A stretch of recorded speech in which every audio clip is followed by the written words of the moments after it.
Hello friend, मैं सुधा मिश्रा, मेरे YouTube channel में आप लोग का स्वागत है। आज मैं एक देवी गीत लेके आई हूं। हम लोग को कैसा लगा चलो तो लाइक करिए, सब्सक्राइब करिए और शेयर करिए, कमेंट करके बताइएगा कैसा लगा।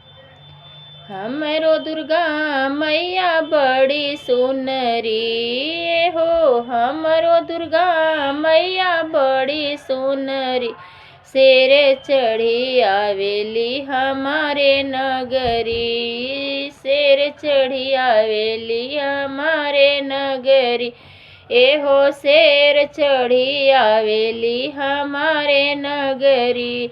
अपनी दुर्गा मैया के नारियल चढ़ाई हो, अपनी दुर्गा मैया के नारियल चढ़ाई हो, चुनरी बिछाई सारी डगरी हो, चुंदरी बिछाई सारी डगरी, शेर चढ़ी आवे मैया मोरी नगरी, एहो शेर चढ़ी आवे मैया मोरी नगरी।